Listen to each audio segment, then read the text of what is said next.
Well, hello my friends, it's your old pal Jordan the Lion. How are you all doing today? I hope you said great. I'm doing great. You know, if we're with this backdrop and we're here, then you know I'm probably doing one of my celebrity encounters videos, and you would be right. I sat down, made another list of handful of people I had recollections or stories about, and I thought, hey, let's do a handful of them today. So let's get into it. Our first person that we are going to talk about is Jeff Ross, the Roastmaster General. You know, the guy is known for being a stand-up comedian, being a, basically, like I said, the Roastmaster. Anytime there's a roast, he's usually in charge of it. He's usually the host of it. And so I had a job back during, if you remember when they were doing Occupy Wall Street, and they also did an Occupy LA, which is where basically a lot of homeless people, a lot of people showed up with tents and just started camping out at government institutions. And so I'm trying to think, I think this must have been 2013 or 2014 when this happened. I was working for a fitness food delivery service, and my job was to show up at 10 o'clock 6 nights a week, and I would pick up these meals that basically most of who our clientele were celebrities or athletes who were trying to get or stay in shape.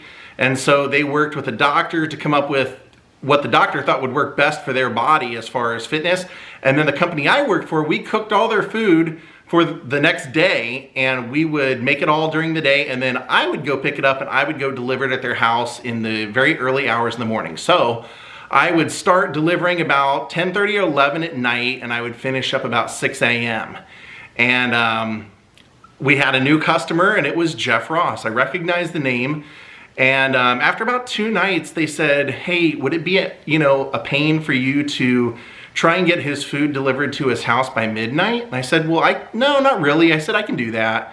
Because, when you got a route and where you're starting, where you're ending, you got to kind of work with that, especially when you're working for a company that is paying you on mileage and hours. So I said, hey, it's going to throw my mileage and stuff a little bit off, because if you want me to get there, I got to kind of rearrange my route. And they said, that's fine. It's totally fine. So I start delivering to him, and like the second or third night that I deliver, as I'm putting the bag of food on the front doorstep, his front door comes flying open, and he's pretty hammered. He's like, oh, hey, man. I was like, yeah, I'm just delivering your food. He goes, oh, cool, thanks. It's my birthday. Sorry if I'm a little hammered right now. We're partying inside. And I was like, no worries. He said, I hope it didn't inconvenience you to bring my bag by midnight. I know you probably got other stops and stuff that you got to make. I was just hoping to get it before I go to bed so I can throw it in the refrigerator. And we would when we dropped off the food, it had ice packs and everything in there. But I said, yeah, that's no problem. He goes, thanks for being so cool about it. I'm sorry if I'm out of it right now. Like I said, it's my birthday, so I'm just partying it up with a couple of my friends inside. He goes, actually, hold on a second. And he runs inside, and then he comes out, maybe like a minute later, and he puts his hand out, and he's got a handful of money. And he's like, here. And I go, no, I'm not allowed to take tips or anything. That was like a big thing. Our boss, do not take tips. I don't want them to feel, they're already paying enough. I don't want them to feel like they have to pay any more. So I said, I'm not allowed to take that. And he said, come on, man, just take it. I was like, I said, no offense. I said, our owner has a lot of friends that are customers, and I just, that's her rule. So I just don't think I should. And he looks at me and goes, come on, man, it's probably like half of what you make a night. And so he said, just take it. Use it for your gas or something, And so I took the money, went out, and it was like 85 bucks, which he was right. That was about half of what I made, or maybe even more than that. So the next day he posted on his Twitter that he was going to be down at Occupy Los Angeles, which was LA City Hall. And he was going to be walking around talking to and roasting the people that were camped out. And so I was like, hey, I don't have anything going on tomorrow, and tomorrow night's my day off. Maybe I'll go down there and just I want to see, this is part of history. Especially because where they were camping out, it kind of really bothered me, because I'm a big fan of They Live, the movie They Live. And that scene where the preacher is up there preaching and Roddy Piper's watching him, this is where they were camped out. So it was like, the area had turned really filthy. So I went up there, and I'm like kind of walking around, and then all of a sudden there's Jeff Ross and like 2 camera people, and he's walking around and he looks at me, he goes, "I know you." And I go, "Yeah, I delivered your food the other night for your birthday." And he goes, "Oh, that's right." He goes, "Hey, between you and I, you're probably the only one out here with a job." I started laughing, and I was wearing like a Pete Rose shirt, and I said, "Hey, is it cool if I take a photo with you?" He's like, "Yeah, absolutely." So we took a photo, and he was a client for, you know, I think until I quit that job, and was always a pretty nice guy. He eventually got moved to somebody else's route just because the business got bigger, and that ended up pushing me off into more Pasadena. But at the time, I know he doesn't live there anymore. At the time, he was kind of over there, I want to say it was like near Melrose High School, like over in that vicinity. So yeah, Jeff Ross was a really nice guy, actually. I have friends that don't like him for their own personal reasons, but my personal experience is that Jeff Ross was actually a pretty nice guy to me. Next person we're going to talk about is musician Dave Navarro. I mean, Ink Masters, he has a television show on tattooing, but he was also in Jane's Addiction. He was briefly in Red Hot Chili Peppers. And I met him just by happenstance on Sunset Boulevard one night. A very good friend of mine had, I think his brother was coming into town, and he wanted to do a little like acoustic concert. He was going to play electric, but like an electric acoustic, and was gonna play it on the Rocks, which is the bar that's above the Roxy. And this friend was a big fan of my music. When I made music, there was about, you know, probably like a 5-year span where I did nothing but make music. And then all of a sudden one day I just kind of lost the love of doing it as like a full-time thing. I just didn't have, you know, I got developed other interests and just didn't want to focus on that. And but at that time I hadn't played a show in 2 years, and the friend that was doing his show was like, "Jordan, you know, this guy's me so excited because I haven't played a show in a long time, and I just think about all the shows of yours that I went to, and I'm so excited. Would you play with me? Like, would you come up and do, if you don't want to do your own song, will you come up and maybe learn like 2 of my songs and play them with me?" And I was like, sure. I mean, that would be totally cool with, because I just felt like, wow, you know, On the Rocks had the history of, you know, John Belushi was there the night before, or the night he died, actually. That was one of the places he was drinking. So I had never been up there. I'd never been there. I knew I'd heard several stories about things that happened up there and everything. So I agreed to do it. And we showed up, did the show. I think we just did like a 30-minute set. It was at 8 o'clock, so you can imagine there were only about 15 people in the bar total. But we did that show, and we were so excited that when we left, we decided, like, I had a history years before of going to a place called the Cat Club, which was right down the street, that Slim Jim Phantom, which I've talked about in previous videos on this very subject, Celebrity Encounters, he owned that club. And so we decided, like, hey, let's walk down to see what's going on at the Cat Club, or maybe down to the Whiskey or something. Like, so we start walking down the street, and right out of a little like driveway where people would like pay to park, all of a sudden Dave Navarro walks out. He's walking right beside us, and we're like, "Hey, what's up, man?" He's like, "Hey, how you guys doing?"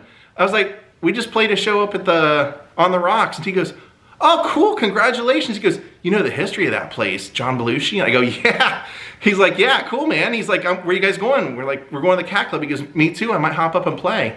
So I was like, wow, that's kind of cool. So we walked down there with him. And right before we went on, I said, "Hey, is it cool if I get a photo with you?" Because what was crazy is that I had had a beard for a long time before this, for like 2 years before this.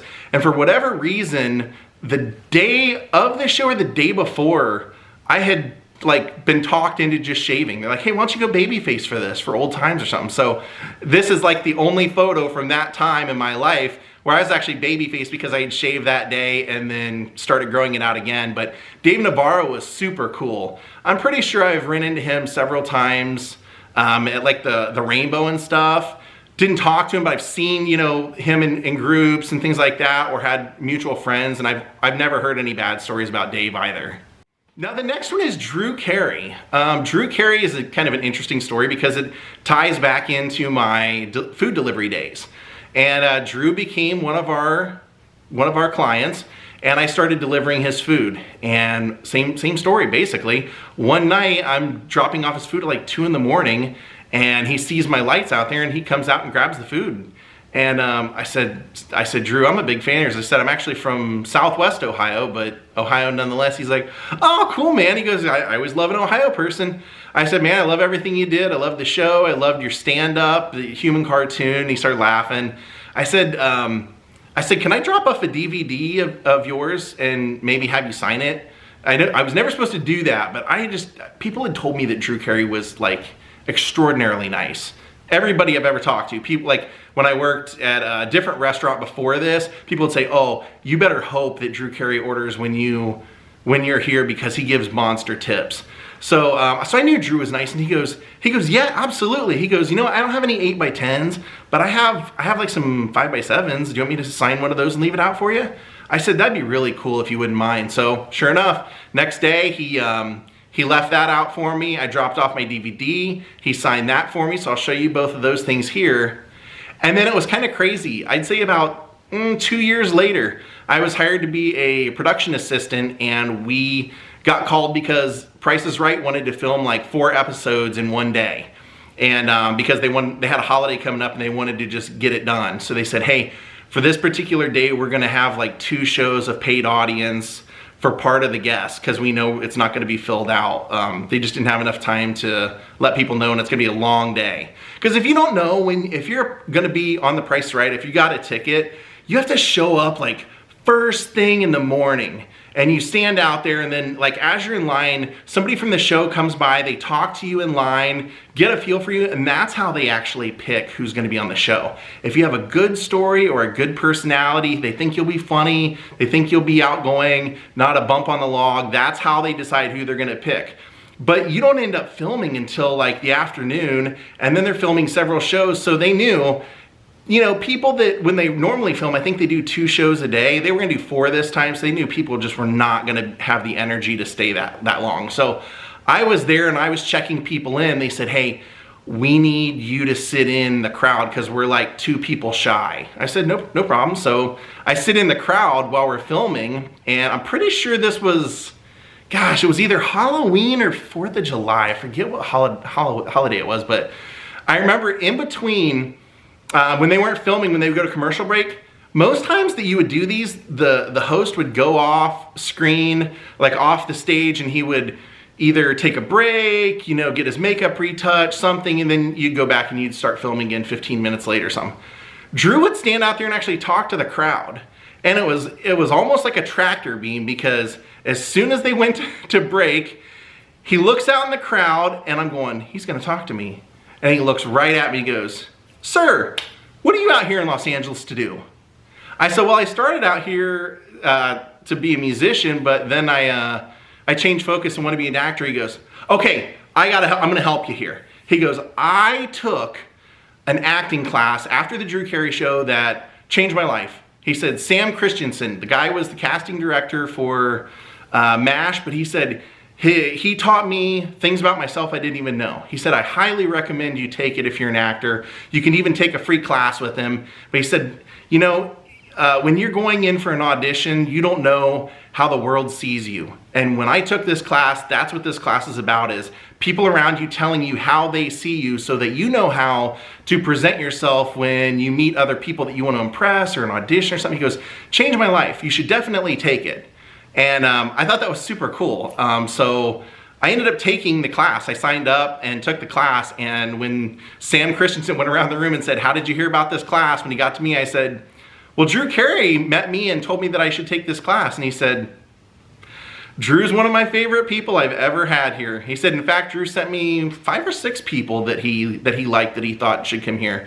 He said when Drew came here, he was in between the Drew Carey show, and he hadn't been offered Price is Right. He hadn't done any of the hosting or anything, and he came in here and he just didn't know what he wanted to do. He said he thought he wanted to do stand-up, but he wasn't so sure that that was the path for him. And he said, when we got him in here and we started doing the exercises and everything, he said all of a sudden people started explaining to Drew that the way they saw him was like a grumpy Santa Claus.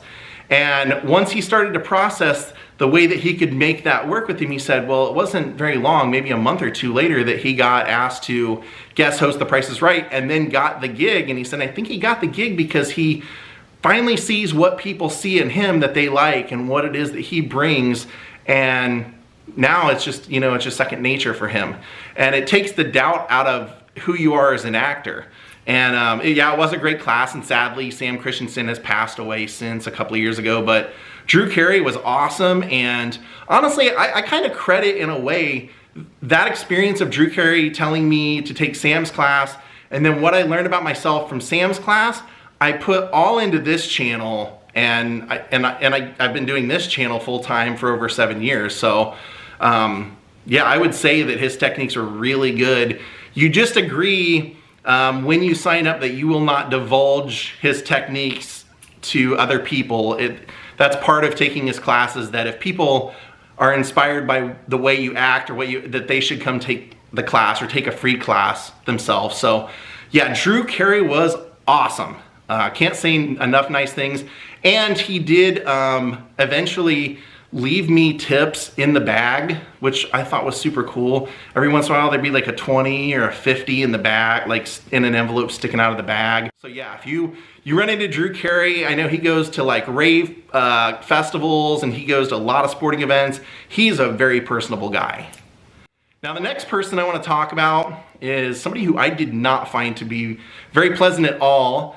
I met them 3 or 4 times, saw them in several different scenarios where I was not involved. I just did not ever find a good moment, unless children were around, with Tommy Lasorda. The first time I met Tommy, I hadn't been to a Dodger game.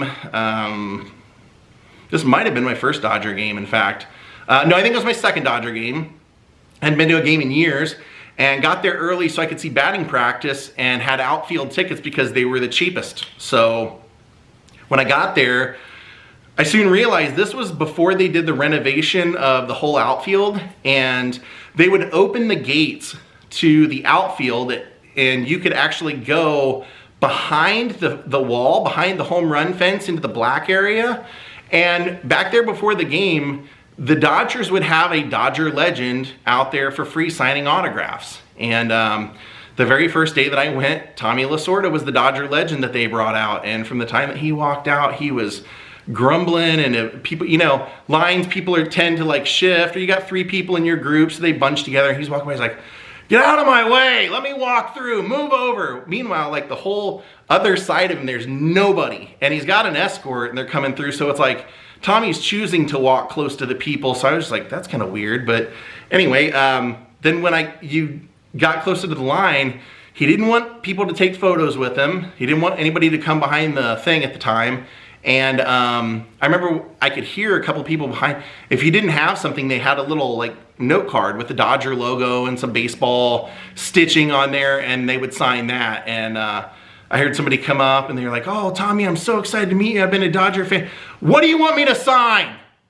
Like, while the guy's trying to tell him how much it meant to him. And I'm like, so by the time I got up there, I knew Tommy from baseball, seeing him like lose his mind on the field, from Slim Fast commercials, all that stuff. I kind of knew what to expect. So I just went up there and I said, can I get your autograph on a card? He signed it and I left. And I was like, okay, well, at least it wasn't bad because he didn't yell at me or anything. So at the end of that season, I decided to get season tickets. And when you become a season ticket holder, they have several events throughout the year where you can go, and again, Dodger legends will be there signing autographs, and it's just for season ticket holders. So I believe it was one of these. It was either this or it was one of their caravan. No, this was the caravan. That's right. This was the caravan. So they used to do a caravan of like a week before the season would start, where the Dodger players and all these guys, the historical players, would go and make appearances around town for the fans, and you could meet them and get autographs. And so they announced that 5 of them were going to be at some, I forget where we were. It was a restaurant, and it was going to be like Andre Ethier, Tommy Lasorda, Rudy Law, I forget who else, but it was going to be like 5 of them. So we're standing in line. We get there, line's pretty big, but I had friends that knew the line was going to be big, so they're like, hey, we should get there like 2 or 3 hours before if we want to meet them, because if it's an hour signing, they're not going to make it, you know, a minute longer than an hour. They're going to get up and leave no matter how many people are in line. And I trusted this friend, so we got there early. We were about like the 8th people in line, and man, so they show up, everybody gets in their seat, and there's no Tommy. And then they start walking Tommy to his seat, and you can see there's like a card that says Tommy right on the, you know, in front of the chair. As they're walking to his seat, he says, "I'm not signing anything until I eat. I'm hungry." So they're like the people are like, his handler guys kind of looking around like, oh man, we did not anticipate this. Like, we just wanted to do the signing and go kind of look. So then they have to, and he's like, he folds up, I'm serious. I'm not signing anything until I get something to eat. So they have to go get him a bowl of soup. Now I told you this was an hour signing. So for the first 15 minutes of his signing, he was eating a bowl of soup that he probably could have ate before he came. Or some other time or whatever. But yeah, he spent the first 15, 20 minutes of his time eating a bowl of soup, occasionally talking to the player that was next to him, stuff like that. They weren't gonna hold for like the people in line. They weren't gonna go like, hey, you can just hang here for Tommy. That's not the way it worked. They wanted you to go in a line and hit all 5 at once and get out of line. So if you were unfortunate enough to be in that first 20 people and you got there super early because maybe Tommy's the one guy you wanted to meet, or you know, they forced you through the line. They're like, either go through the line or get out of the line. They couldn't be held responsible for how Tommy was going to behave. Now, I saw him several other times, and it was the same deal. They'd be walking him somewhere, and somebody'd ask for a photo, and he'd bark at him or whatever. And unless it was a kid, if there was a kid, he would immediately become grandpa. Like oh yeah, let me take a photo with you. He became the nicest guy in the world. But if there was an adult around, like as soon as that kid walked away, and if an adult, he was back to being the way he was. So I didn't find him to be a real great guy. In fact, a friend that I had in Arizona, his wife had passed away from cancer, and Tommy had been like very instrumental in helping raise money. And when this guy came up to say hi to him, like he was actually going up to him because his wife had died the day before, and he was gonna tell Tommy. He starts walking up to Tommy. Tommy's like, "Get out of my way! What's the matter with you?" And the guy goes, "Hey, I'm the guy that," and tells him, "I'm Susan's husband. Susan passed away yesterday." He's like, "Oh, I'm very sorry." This guy told me this story because it was actually like, it was like spring training is when it happened.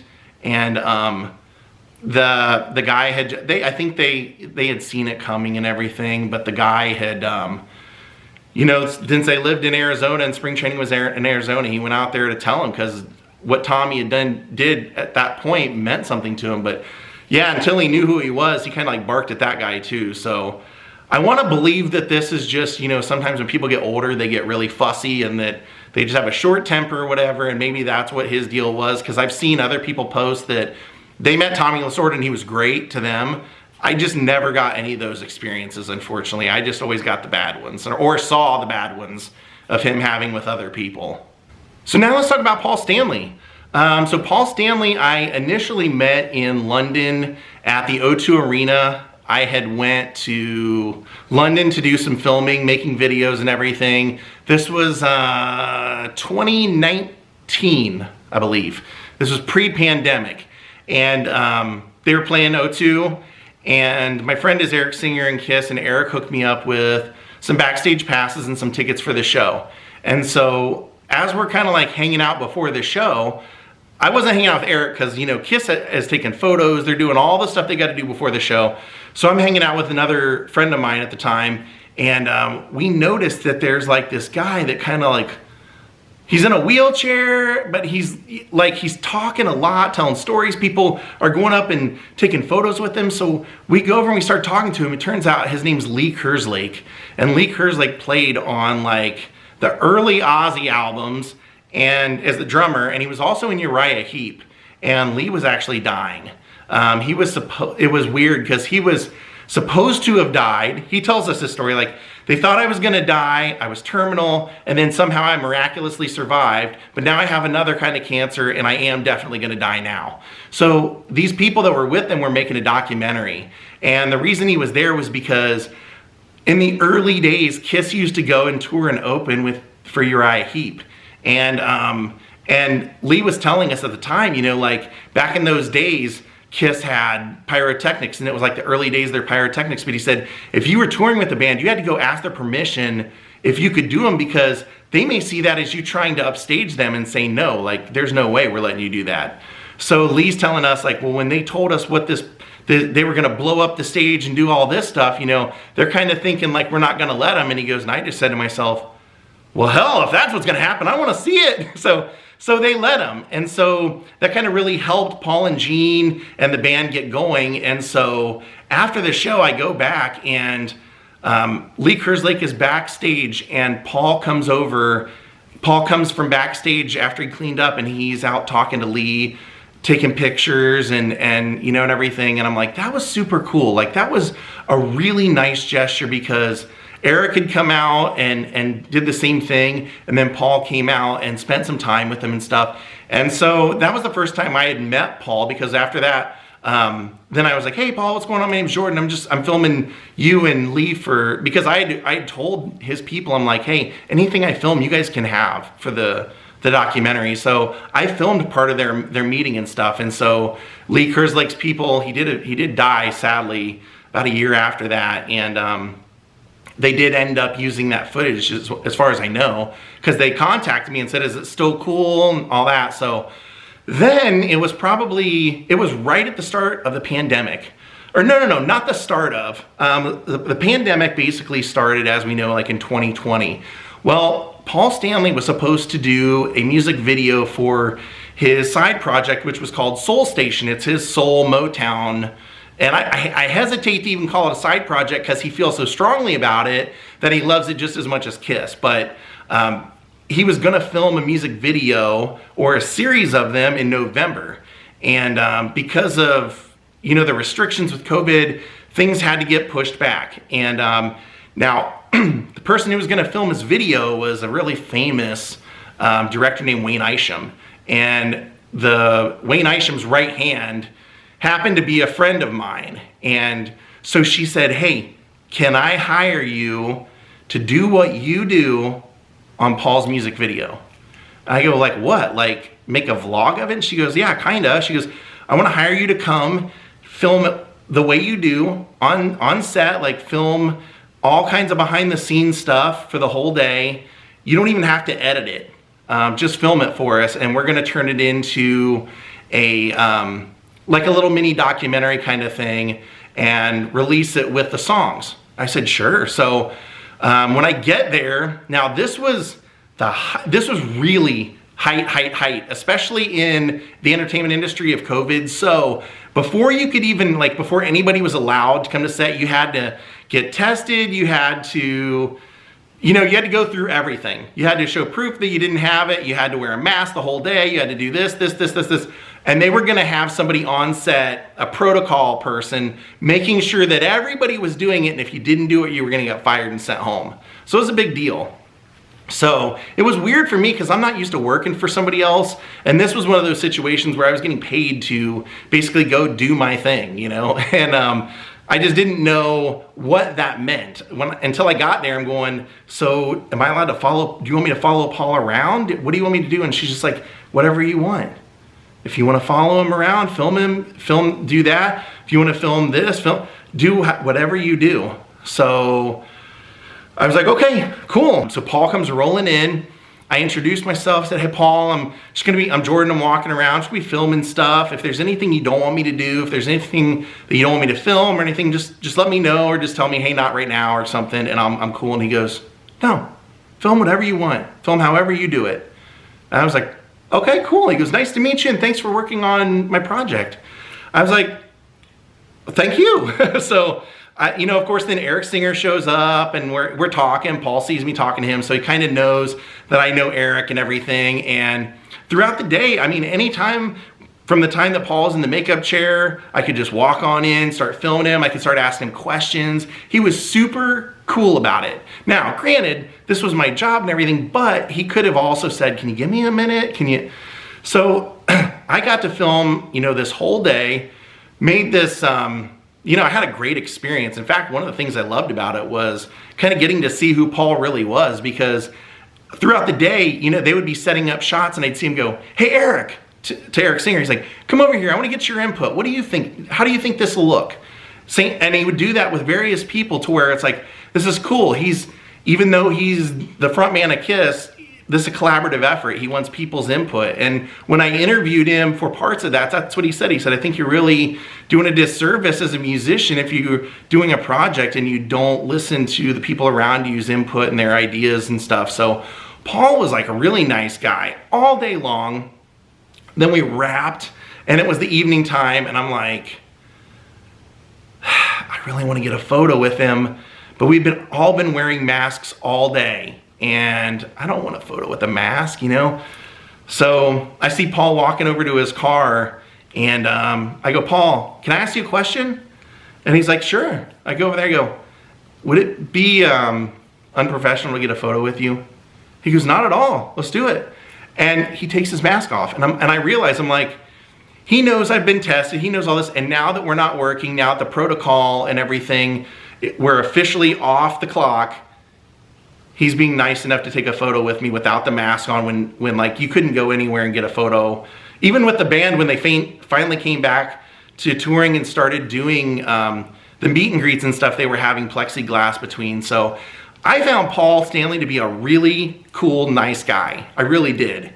Then they were copying my footage throughout the day. They would come by just occasionally go, can I get your memory card? And they would take it and they'd go dump the footage into their computer. Well, at the end of the day, they left me with all the footage. Everything I'd filmed, I still had. So just for fun, I put together like a little, I don't know, like 8-minute video of the day. And I sent it to my friend who hired me and she said, this is great.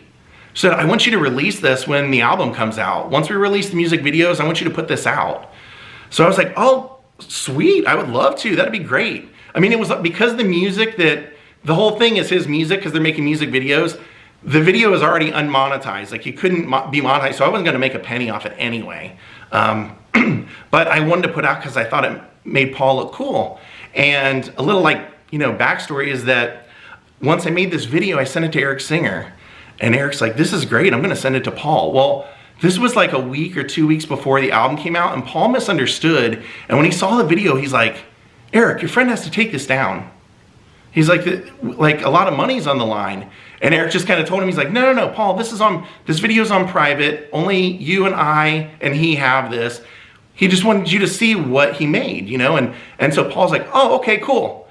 But after that, I was so worried about his, you know, what his response might be by me putting it out, even though the people that hired me said, you know, you're free to put it out, you're free to put it out. I never have, just because I'd rather ask him in person or, you know, I don't want to put Eric in that position of having to ask him. So I've made it, you know, available to Patreons, but I've never made it public for people to see. But yeah, it was a great experience being hired to basically just walk around and film anything I wanted. It was fun. It was a really fun time.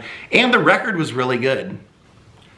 So the last celebrity we're going to talk about today was one of my favorite songwriters, Elliott Smith, who he had a really sad, tragic ending that I'm not so sure we know the truth about. In fact, I don't believe that the story of the accepted method of his death, which I'm not going to talk about on here, I don't believe that's the case. But Elliott meant a lot to me. His music was very, very heartfelt.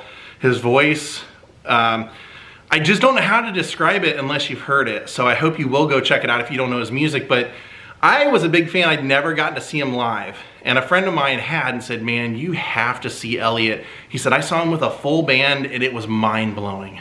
So we find out that Elliott's gonna be the headline performer at the Sunset Junction Festival that they used to have every year on Sunset Boulevard. They would like block off a big chunk of Sunset and they would throw a big festival and get big name bands to come and play it. I mean, as far as big name in the indie community, you weren't gonna get to see the Rolling Stones, but you might see like Guided by Voices, Elliott Smith, Sonic Youth, Pavement, people like that.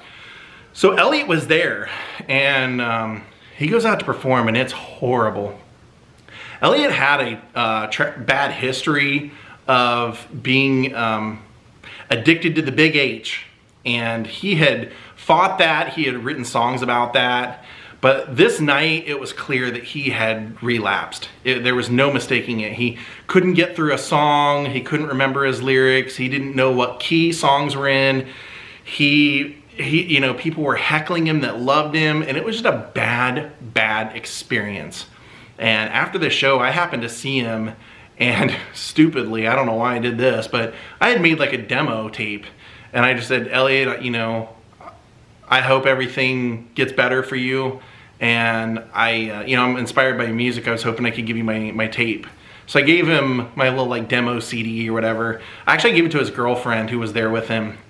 And then about a week or 2 weeks later, I hear that the band Folk Implosion is gonna be doing a free show up at Universal City Walk, so I went. It was Phantom Planet and Folk Implosion. And right towards the end of the show, I look over and I see there's Elliott Smith with his girlfriend, and he's got like Willie Nelson type braids. And so after the show ends, I walk over to him and I start talking to him. I said, hey, Elliott, I met you this weekend and gave you my CD. How's everything going? And he's like, just immediately, like, just a sad face. He goes, oh, I'm really sorry about that. I'm really sorry that you had to see my performance. I've wanted to do that my whole life, and for years. He said, I've wanted to do that so long, and now they're never gonna let me come back because of how bad I was. He was very sober at this point and knew what he had done, and even told me, he said, yeah, I relapsed and it was bad. And for the next 40 minutes, he stood there and talked to me. And I mean, in this conversation, he told me that basically he had no self-esteem, and that he grew up being an abused child, which I don't know if that's ever come out. I don't know if that's ever been talked about, but that's what he told me. And he said, when you're an abused child, you never feel like you'll ever be good enough for anything. And he said, and then when they used my song for, they used Miss Misery. He said, when they used my song for the movie, I made way more money than I ever deserved. And now I just have to get rid of it. And I was like, it's so weird, like, of him just saying. He said, so I'm starting up a foundation. This is what he told me. He's starting up a foundation, Elliott Smith Foundation for Abused Children. And what he wanted to do was he wanted to start going out and touring by himself and have like local bands as his opener. And he either wanted to go by himself or he wanted to have the Flaming Lips as his backup band. And he wanted to go out and do all these shows and just donate all of his portion of the proceeds to that foundation. And that he made it sound like he felt like the amount of money that he had earned through his 2 records on DreamWorks and with Miss Misery, I think he just felt guilty. And like I said, we talked for a long time. And I said, yeah, I make recording, you know, and he would ask me questions about me too. So he said, yeah, I remember you gave me your CD. He said, I'm not gonna lie to you. I haven't listened to it, and I don't mean to sound pretentious. It's just that I haven't been in a place to listen to music since that show. And I said, oh, I understand. But he said, but you have my word. I will listen to it. And he looks over at his girlfriend and goes, do you know where it's at? He said, and she said, yeah, I know where we put it. He said, I want to listen to it. I want to listen to it when we get home. And so we stood there and we talked for a while, and then he told me, he said, listen, if you record at home, he said, get this microphone. And I think it was called the Langren 2000 or Langren 1000. I actually used to carry around a little notepad in my back pocket, and I pulled it out and he wrote down, I still have it, he wrote down the name of the microphone in there. I should have said, hey, will you give me your autograph too? But that is his handwriting on that piece of paper. And we basically called it a day. And then a couple of months later, a friend of mine was in film school and was making like a student film and asked me to be the music director for it.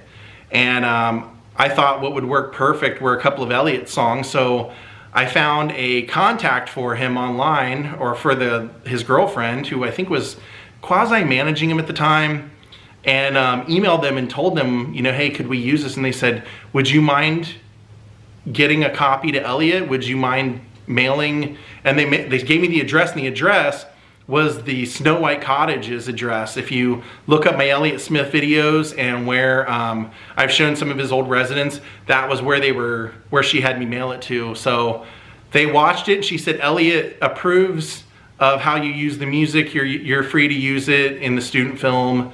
And then I want to say 6 months later, they announced that he supposedly had taken his own life. But like I said, I didn't believe that. And the guy that I met was sad, and he had a very harsh opinion of himself, very insecure. But he didn't strike me as the kind of person that would take their life that way. He struck me as the kind of person that was gonna take it just like the way he basically described in all of his songs, which was he just expected an overdose at some point. But yeah, it's a crazy story how he passed, and the person that he was with at that point, as far as a girlfriend, fled the country immediately and has never come back and never been questioned. So yeah, crazy stories, but hope you guys enjoyed some more of my celebrity encounters. Thank you all for watching. We'll see you next time.